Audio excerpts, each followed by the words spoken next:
আজকে রেডি করে নেব ধনে কাঁচা লঙ্কা বাটা দিয়ে মাছের ঝোল রেসিপি। খেতে কিন্তু দুর্দান্ত স্বাদের হয়েছিল, আর এটা খুবই হেলদি একটা রেসিপি। অতি অবশ্যই বাড়িতে ট্রাই করবেন। নমস্কার বন্ধুরা, টেস্টি অ্যান্ড ওয়ান বাইট চ্যানেলে আপনাদের স্বাগত। বন্ধুরা কেমন আছেন? আশা করি আপনারা ভালোই আছেন। আজকে খুবই সিম্পল একটা রেসিপি নিয়ে আমি হাজির হয়েছি। রুই মাছ দিয়ে ধনে বাটা আর কাঁচা লঙ্কা বাটা দিয়ে মাছের ঝোল রেসিপি। এর জন্য মাছগুলোকে ধুয়ে নিয়ে লবণ আর হলুদ দিয়ে মাখিয়ে নেব। যে সকল বন্ধুরা আমার ভিডিওটাকে দেখছেন তাদেরকে অনুরোধ রইল পুরো ভিডিওটা দেখার জন্য। যে সকল বন্ধুরা আমার চ্যানেলটিতে নতুন আছেন তাদেরকে অনুরোধ রইল পুরো ভিডিওটা দেখে যদি ভিডিওটা ভালো লাগে লাইক সাবস্ক্রাইব করে চ্যানেলটির পাশে থাকলে নতুন নতুন ভিডিও বানাতে মোটিভেট হব। কড়াইতে পরিমাণ মতো তেল দিয়ে তেলটাকে ভালো করে গরম করে নিয়ে আমি মাছগুলোকে এক এক করে ছেড়ে দিয়ে উল্টিয়ে পাল্টে লালচে লালচে করে ভেজে নেব।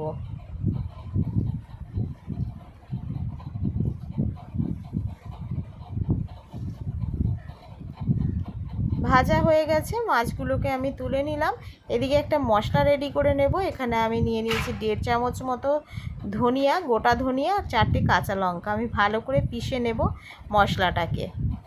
বাটা হয়ে গেলে মশলাটা আমি তুলে নেব।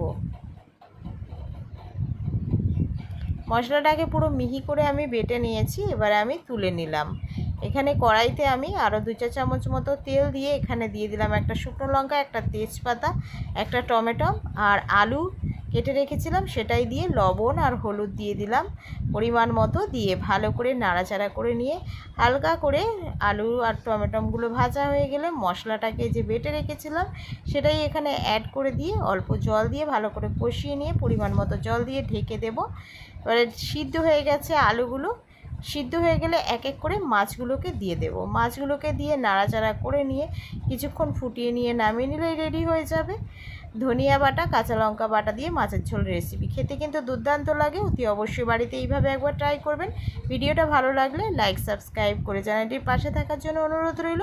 কমেন্ট করে জানাবেন রেসিপিটা কেমন লাগলো। ভিডিওটাকে বেশি বেশি করে শেয়ার করে দেবেন, তার সঙ্গে বেল আইকনটা প্রেস করে দেবেন। বেল আইকনটা প্রেস করলে সবার আগে নোটিফিকেশান আপনাদের কাছে পৌঁছে যাবে আমি যে নিত্যদিন ভিডিওগুলো ছেড়ে থাকি। আমি আবারও একটা নতুন রেসিপি নিয়ে হাজির হব।